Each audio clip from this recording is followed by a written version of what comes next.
Yo, what's going on, guys? It's your boy Butters. Today we're checking out the Diablo Campfire Chat posted by the devs yesterday. I wasn't able to check it out because I was at work, so we're checking it out today. Let's go. Hello, Diablo community. Welcome to another Diablo 4 Campfire Chat.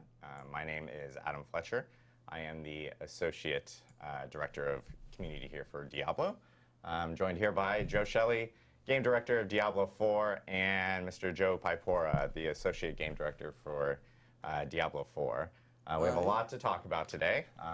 Obviously, we have this Campfire Chat because we do want to talk about the patch that just released this past week, I've heard which is patch good things about this chat. We've seen a ton of feedback. We've heard a lot of feedback. And so we do want to go through, a lot of the points of feedback that we've been hearing and at the same time the patch itself.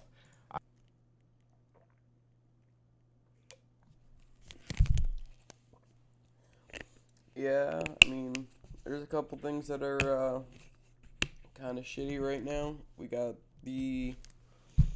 let's see, they nerfed the experience, they nerfed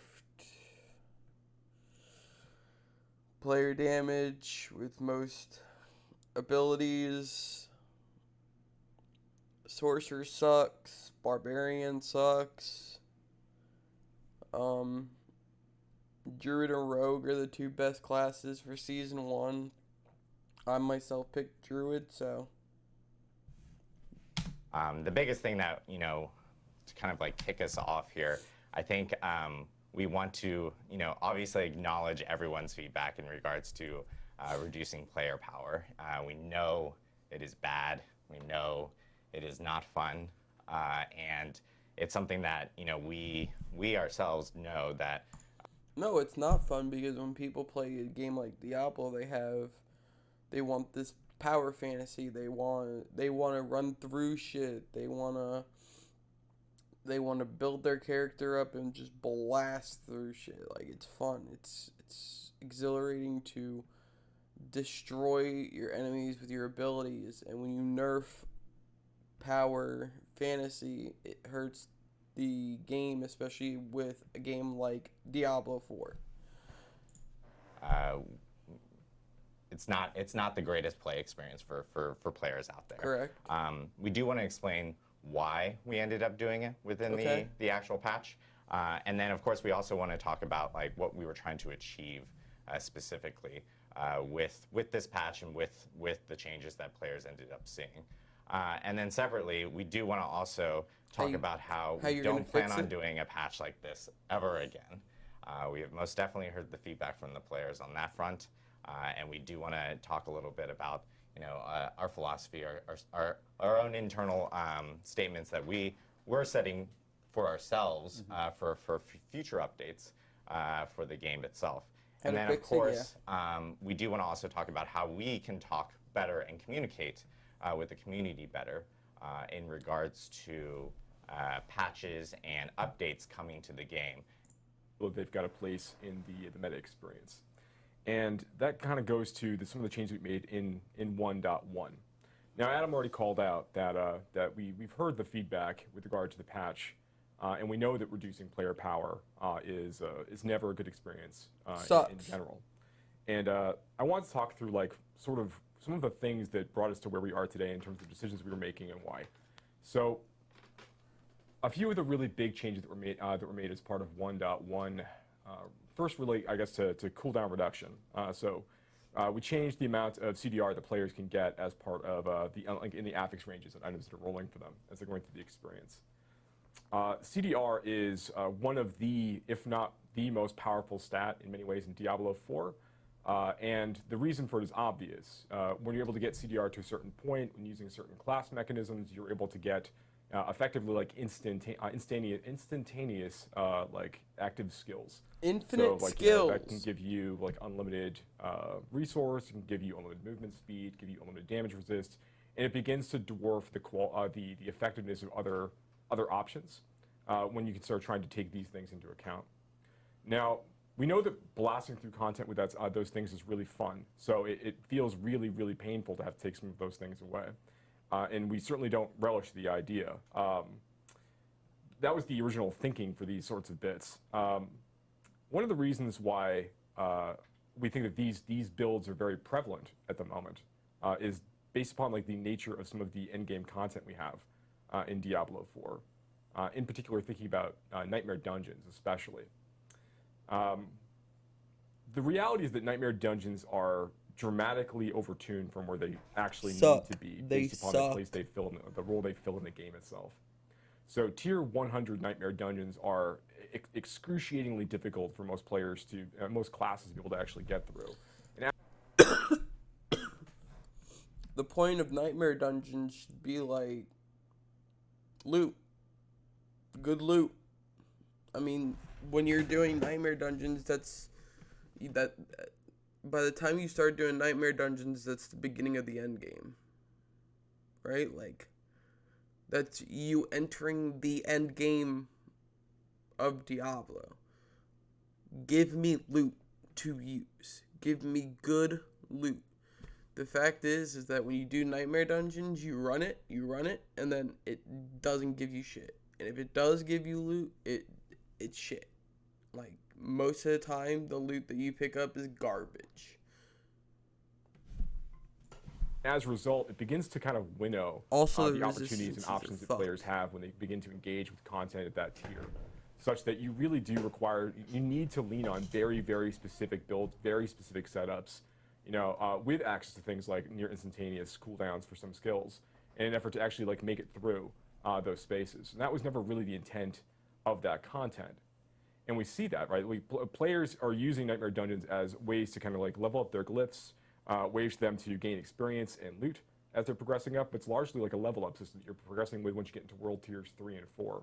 But they've taken on an outsized role as sort of this new end-game chase opportunity for players who are looking to really challenge themselves. And we love that we want that kind of content and we want that experience for those players. And we feel like we have done a reasonably good job of that with Uber Lilith in the game. But we don't feel that Tier 100 Nightmare Dungeons fulfill the same role at all. Just the nature of the content type doesn't actually work well as that kind of pushing opportunity. So one thing we actually plan on doing, and we'd hope to get out as part of this release, we're going to get out very, very soon, is we're making a reduction in the difficulty of some aspects of Nightmare Dungeons to kind of retune some things. And the goal here is to say that, we think that that's roughly where you are with a night. Also, Nightmare Dungeons have these fucking affixes, and some of them are annoying. I get it. You're trying to challenge the player. It's fine. But there's ones that are annoying. Like, the one with the fucking snowflake that follows you around, and the snowflake creates an orb, and then a lightning strike, and you have to be inside the orb. That shit's fucking dumb. Shit's annoying as fuck. Nightmare Dungeon Tier 70, that's kind of where we actually want the difficulty to be for a Tier 100 as players are going through the experience. So there's still a thing to push for, but it's more reasonable. And as part of this exchange, we know that players really like kind of blasting and pushing hard for these sorts of things. They feel like big achievements. We are going to be looking at creating a new content type, a new endgame content type that's going to be more directly meant to address those sorts of players and give people more things to chase. That's part of the commitment to the live service. Good. To make sure that we're always adding new things like this for players to go and try to kind of chase after, to kind of maximize and use their builds in fun and interesting ways. So that's another really big thing. Next, we made a number of changes to the to sorceress skill, sorceress builds in general. That sort of ended up having a net impact of really reducing their effectiveness with some of their most powerful builds at the moment. And the goal at the time was to try to bring their builds back in line with one another so that we could start trying to bring everything up at once, as opposed to having these things as they are. And this actually leads to a really good conversation about the idea of balance in general. I said before that Diablo 4 is a game that is about choice, and that remains our goal. That's our guiding light. We're trying to make decisions on balance and design in general. And sometimes we don't always get it quite right. And I think that we see that with some builds that are just simply not performing to the level they need to be because they just don't have the right interactions with the kind of content or skills that you actually really want to use to get through the game. This is an example of when we're thinking about our goals in terms of creating this balanced experience where there's lots of interesting choices for players to engage with. we cannot make balanced decisions without kind of accounting for the way that players are going to feel about those things who are playing those classes. Like if our goal is to create an ultimately balanced experience, without regard for how much fun the player's having as part of that exchange, that's ultimately that would be like a failure on our part to not kind of think about things.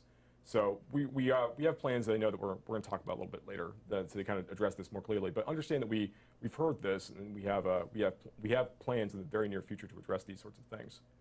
Another bit that speaks to this is the change that was made for vulnerable damage. Now I think that there are a lot of players in the community who kind of dove deep into a lot of our systems in Diablo 4 and kind of see that vulnerable damage is a really outsized role that it plays in terms of a lot of build making. To the point where it feels that you'll get to certain parts of content and creatures sort of need to be vulnerable in order for you to feel that you need to that you can damage them. This is something that we're very aware of, and we made a reduction as part of the 1.1 build that reduced player damage in general because most players rely on many builds, I should say, rely on vulnerable damage to deal to kind of spike in lots of different kinds of content. This is something we also need to talk about. Vulnerable damage is far more potent right now than we actually want it to be in general across the game. I think I've talked about this before. And we need to make a number of, we need to kind of bring these things back in line. But this is a more complicated conversation than simply just saying we can take a bonus damage to vulnerable creatures number and reduce it by 40% in terms of the amount of damage you can accrue across different sources. And have that be the way that we solve this problem. Really, I think we all know that the ultimate problem with damage to vulnerable creatures, the fact is multiplicative stacking on top of the base vulnerable damage, which is already multiplicative on its own. Like this is the reason why the stat plays such an outsized role in a lot of player builds. We're going to need to move that to an additive place, but we can't do that without making a number of other adjustments to critical strike damage, to the way that overpower damage is both calculated and dealt to creatures, and the availability of these things across various builds. There's lots of builds that rely on vulnerable, and they're balanced around the idea that the damage is also multiplicative. So a number of their balance and tuning changes will need to be made in order to be able to bring vulnerable back in line with some of the other options we have out there.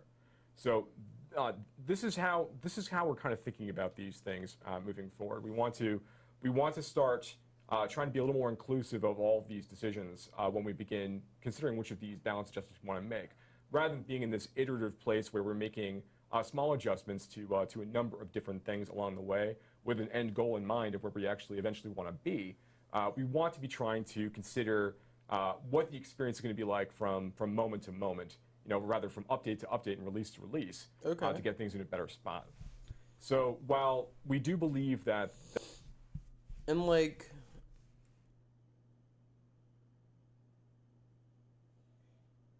I don't know, Sorcerer and Barbarian, especially those two classes, I feel like they feel worse to play right now than on release. Right? And so, Sorcerer has good builds, but they're really fragile. They die, like, you touch them and they die.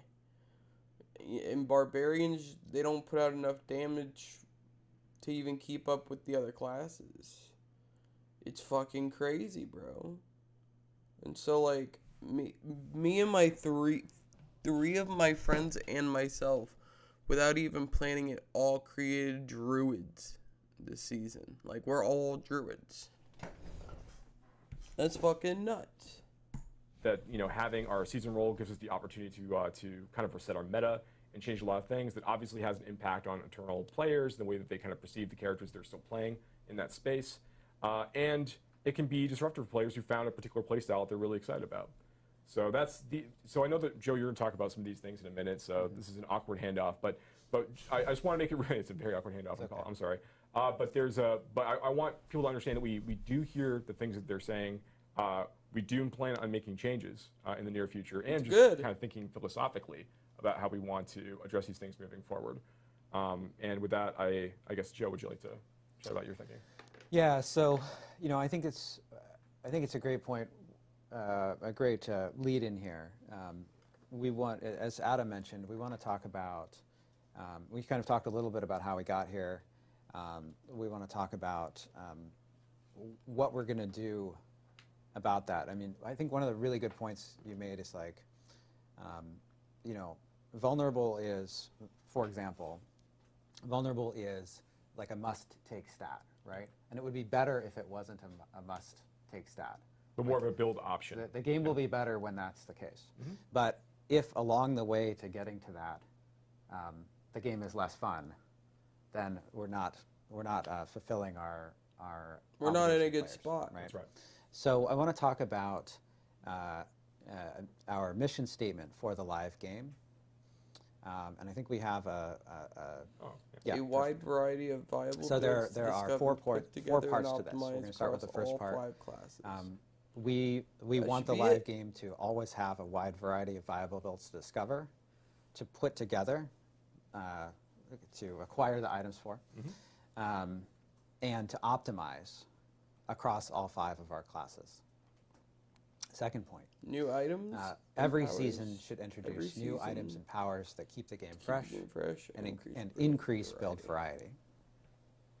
Yeah. Moving on to the third point. The live game should also have continually evolving end-game content. High monster density. And that content needs for to have powerful high builds monster to mow density for down, powerful builds to activities mow down, challenge your build. All right. and it I'm all needs to for have it. activities that challenge your build.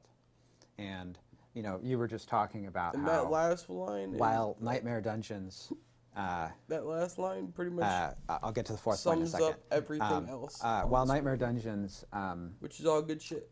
are technically challenging your build, they're challenging your build in some ways that are not very fun, right? Yeah. Like being CC'd all the time. Yes, Fuck that's correct. being CC'd. Going And- through 20 tiers of Nightmare Dungeons where every monster can one-shot you, and then if you get clipped by one bit of chill, you're permanently snared, right? Or got completely frozen. Like these are not things that the Nightmare Dungeons system is doing particularly well right now in terms of making challenging content. Right. Yeah. So I think that's why it's so important, your call out that we plan to introduce additional content that fulfills that part of the mission statement to challenge your builds. If we can go back to the screen, I got kind of sidetracked, but I think it was really important. Yeah. And of course, ultimately what we're trying to do is make the game more fun for players, right? Players are at the heart of everything that we're doing. And if the game Players is are not more fun for the- players, and we're not making the game, Players if make players your game can't successful. believe that as the game evolves, it will get more fun, then we're not accomplishing our goals either, right? And so the other point I want to go to here is a change that, you know, Adam was talking about. How do we make sure that the next time we do a patch, we don't have, this doesn't happen, right? Yep. And so I want to talk about we call it a key process improvement. That's like a weird This whole jargon term. patch A change that we're making. There's nerf after nerf that after nerf after will nerf. help and no us buff. avoid I this mean, I'm situation. sure. I think we there have a a couple little slide for things this. got buffed.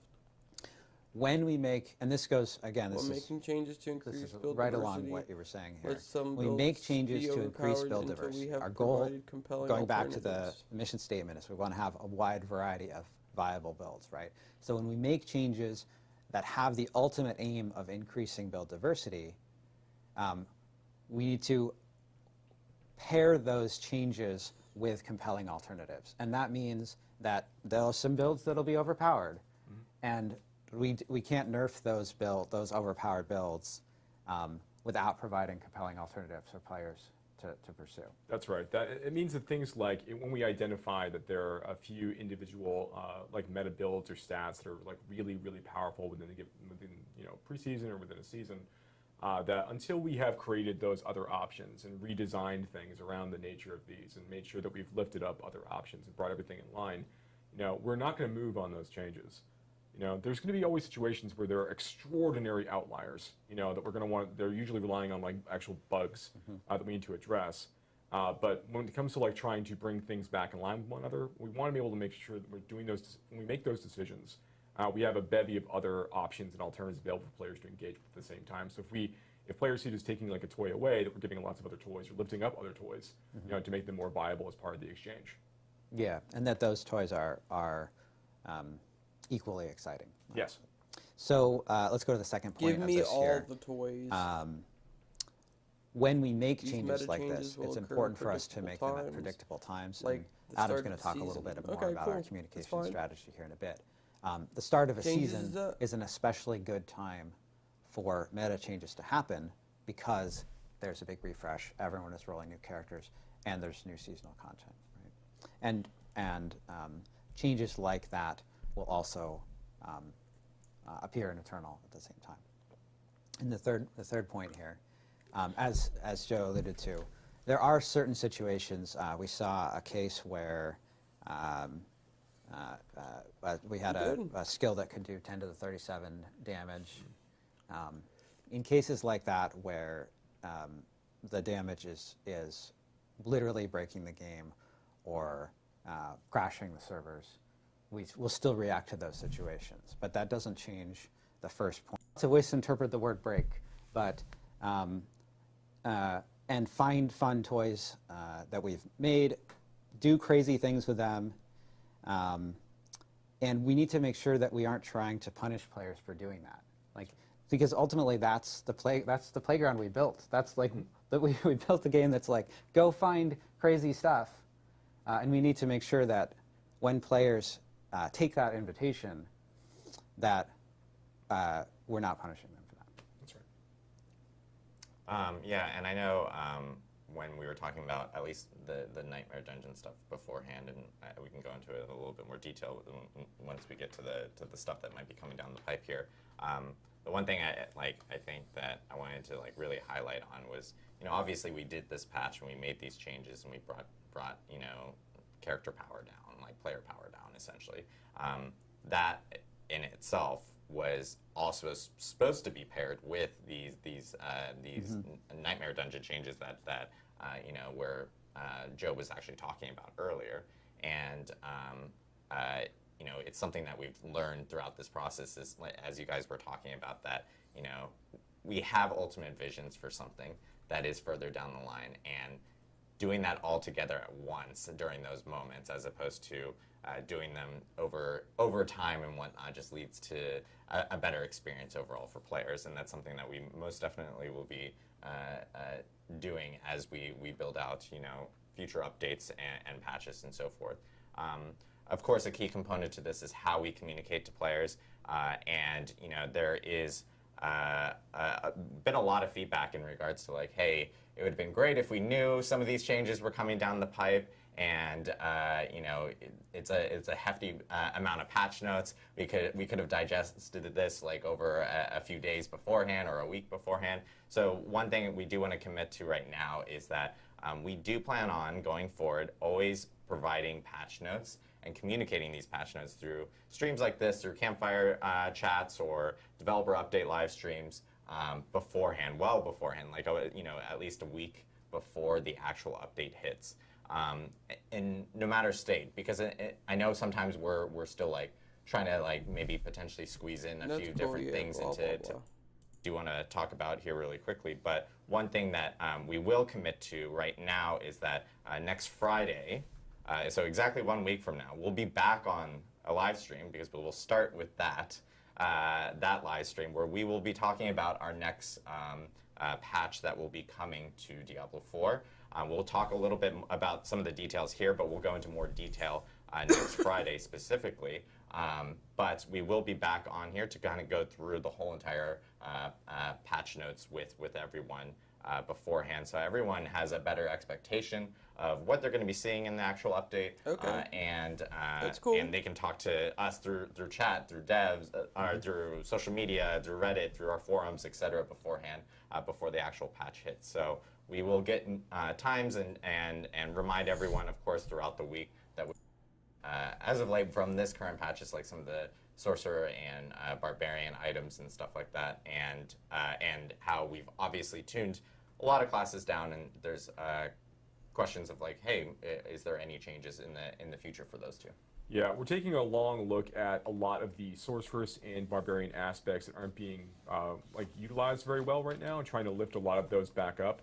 So there's going to be a wide range of like legendary power and unique item improvements for these two classes in particular. We're taking a look at a lot of things, but we're really honing in specifically on Sorceress first, and then also getting a lot of Barbarian updates in there at the same time. And this is for 1.1.1. Correct. So the very next patch and cycle. Yeah, and we expect that patch. Obviously, if we're having a live stream now, next Friday, we expect that patch here in the next couple weeks or so. So at least you guys can get an early preview on it. Yeah, and on that Friday, we'll be talking a lot about the specifics of all of those changes and kind of hearing what the community says. Yep. Or it feels like. Good. And I wanna play Barb. in fact, the haven't Nightmare made a Dungeon Barb. items that we were just talking I about got to play a just little 10 now, or something. that's actually, Like, we're it's planning on actually bullshit. rolling that out I just wasn't in having fun hotfix, because specifically. And that I is guess something that we- we I actually was plan on waiting on the rolling out season, later but today. So we'll have I more ended up making a information on druid. the Nightmare Dungeon changes that will be that we talked about earlier that will be coming out later today via hotfix.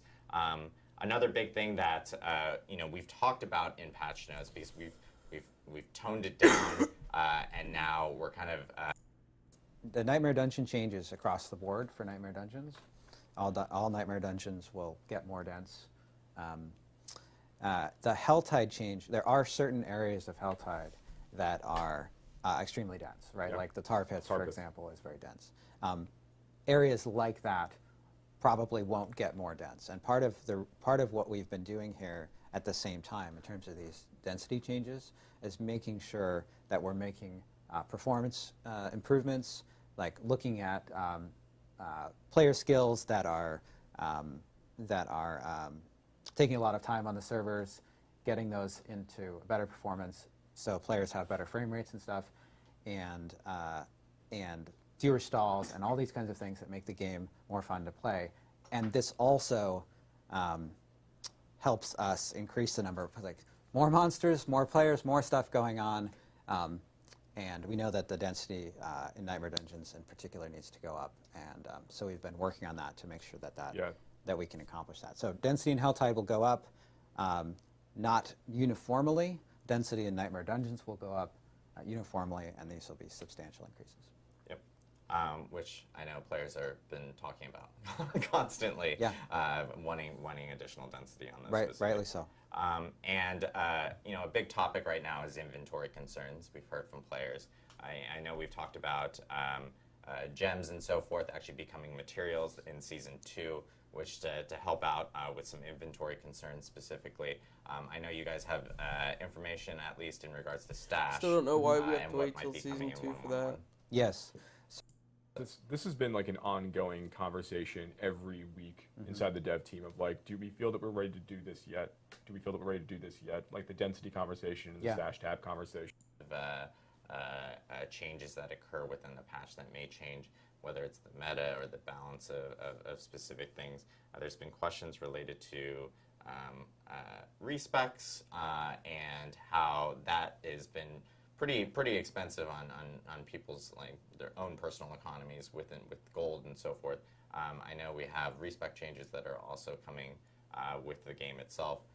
You guys probably know more specifics on the numbers. Yeah, I mean, this really goes back. Joe was talking about our commitment to choice earlier, and it also, but I think it also goes back to it still feels punishing, right? So we're going to bring respec costs down by about 40%, quite a bit. Cool. Yeah. So it should help out with people that want through, especially post 70 or so. We've been looking at the player journey and how they've been getting up to 100. I know there's some changes that you guys are looking at in terms of experience Above them and never felt like they were really challenging themselves beyond that. We wanted to stretch that out a bit further, but that went from a 25% bonus to a 15% bonus. And we knew that density changes were coming online, so we thought about this a little bit. But I read a lot of feedback, afterwards in particular, that just made it sound like people thought that we were just trying to make the game take longer, which wasn't actually the goal, but realized that the 25% to 15% change did constitute a nerf result. That is the thing that we're thinking about as well. We are not trying to slow down the game. No, and to that point, we have a vision for how long we want the game to take for players. we realized that it's taking a little bit longer than that, than what our vision was originally for a lot of folks that are leveling up, particularly when they get to certain parts of the game, like, when they're World Tiers 3 and 4. Yeah. So, Oh damn! I never would have guessed with your nerf to the experience to level experience. we are looking to like really to readjust the XP rates for those areas, because we Whisper Completion, Helltide chests. Yeah. Now, notwithstanding that, there are changes to XP related to addressing, the XP changes in 1.1.0. We think that additional changes need to be made to make the game faster, especially between 50 and 100. Yeah, we want level 1 to 100 to feel like an achievement, but not like a job. Yeah. Right. So like we want to make some adjustments to make sure that it feels. Talk about more probably next week in terms of with more specificity. Yes. Yeah. Next couple weeks. Obviously, if we're doing the stream on Friday, it means it's coming pretty in itself. I don't know if you guys have any like additional information or like additional insight on within and the expectation of when those might be coming in. I know that ideally we're aiming for season 3 for the leaderboards in itself. I don't know if you guys have any like additional information or like additional insight onto those from your end. Yeah, so one thing that's really important to us for leaderboards in Diablo 4 is that we don't think that like tying this directly to Nightmare Dungeons or content type exactly like that is going to make a lot of sense because the variety of the nature of the system. So we want to make a content type that kind of partners directly with leaderboards, so that you can be judged in kind of like this kind of more even playing field when you're going through that experience. But that is content that we are actively in development on and are excited to try to get ready for season 3. So we're going to be making I'm sorry. The short answer to this is we're excited about our competitive feature. We are making a specific content type that goes alongside that you're judging yourself against, and we're looking for season 3 for that. Question from You Stupid Walrus is Uber Uniques. What's the future? They mathematically don't exist, so I don't think it's a good waste of resources of them anymore. Sorry, I was really distracted by the walrus. Okay. Can you read the question again? Uber Uniques. Oh, right. What's the future? They mathematically don't exist, so I don't think it's good to waste resources on them in the future. Yeah, that's a good question. So, Uber Uniques are designed in such a way that they are a huge spike of power, and we're receiving feedback, and we understand the feedback on some of them. But they represent a huge spike of power, and as such, are not expected to be part of builds necessarily. One of our goals underlying is we don't want players to feel that one of these are mandatory that you must find in an effort to bring your build online. From the ground up, we kind of made the decision to say it is okay if we want players to find these, but we don't want them to expect to find these. Which is a difficult place to balance in terms of drop rates when you're thinking about these. Now, right now, I believe that they are exceedingly rare, and we do want them to feel very, very rare. But I suspect that as we start moving into future seasons, we do want to find more ways for more opportunities for players to get chances at these. And I imagine we'll be able to talk about that soon. But I would suggest that like the current drop rates are probably not going to be the drop rates forever. We'll probably make those a little bit more common, a little more likely to be found as time goes on. A big topic that I'm seeing just pop up in chat and so forth, a lot of comments about crowd control. If there's any plans or ways that we're looking at addressing crowd control here in the future. Yeah, as I mentioned earlier in the stream, well, I think we both talked about it. We think that when you have high density of monsters on screen and you have a lot of elites, the crowd control, the tools that you have for crowd control, It's fucking are not garbage. Need to be better, basically. And some of that is going to be adjustments to things that feel unfair, and some of that is going to be adjustments in terms of your tools. Just yet, but it is something to be excited about. When will loadouts be added? Yeah, it's a feature that the UI team is very excited about, and something we've talked about a bit internally. We don't have a timeline for the idea of loadouts just yet, but it is something that we're continuing to actively talk about. When we have more information to share in terms of like when about the language we use, but yes, very soon. Only because with patches themselves, of course, Bold Beast 79, are there any plans for some changes for experience between, say, level 75 to 100? This is actually something that we just commented on, but the journey feels a bit dull. There are several events, but only nightmare dungeons to provide challenge. World bosses, Hell Tides, and Whispers are a good idea, but just too easy. Mm-hmm. Yeah, there's so we talked about, so I guess there's two real parts of this, are we making changes to the XP progression for players while they're moving through, like World Tier 4 in this case? And the answer is yes. We are going to be looking at making changes to that, and we'll talk more about that soon. Mm-hmm. And then, secondly, do we feel that there are the right number of milestones for players to engage with? Enough goals to kind of consume while you're also just leveling up, and enough content to kind of do as you're leveling up in these world tiers? And I think that the answer is no. That we know that there's more things that we need to add to the game, particularly for World Tier 4. 24 says, what are your plans to adjust loot drops? This, I'm going to add on to his question after I read it. It feels very frustrating to grind for days without ever seeing anything close to an upgrade or finding the right aspect. Even worse, when you finally do it and it's a terrible roll. Slightly, I'm also going to modify that and mention target farming. Which has also been a topic within the community. I'm not sure if you guys want to have any plans and so forth for that. So I think there's a couple parts of this as well, right? There's the idea of I grind for a long time to get an item, and the item is not an upgrade. And particularly when you're in World Tiers 3 and 4, where you start dealing with sacred items and ancestral items, where you're kind of dealing with this larger bucket of eye power range, this can certainly tend to be true. Unless you're looking for specific kinds of affixes, you're looking for particular kinds of rolls, right?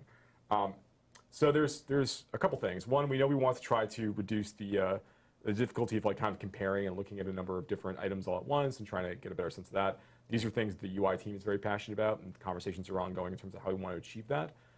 Things like loot filters, things like that. There's the idea of how does the progression of itemization feel, particularly in World Tier 4, while you're leveling up there. And the systems team has ideas on things they would like to include. It's too early for us to say exactly, to really lay them all out just now. But there are ideas.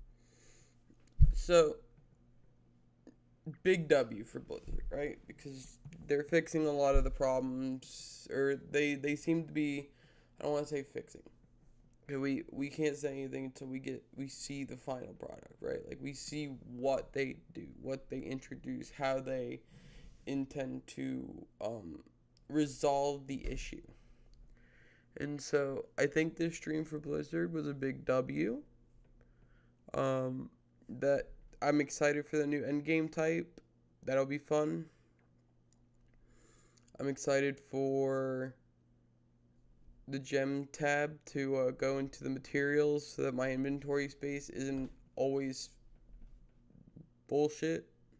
I mean, it is, but it is what it is, I'm excited for the Barbarian and the Sorcerer buffs. And I'm excited for the future of Diablo. It's a fun game. I've been enjoying it. And I can't wait to see the rest of you out there in hell. So, don't forget to hit that like, comment, subscribe. Comment down below what class you guys picked for Season 1. And let me know. Alright? And catch you guys later. Peace.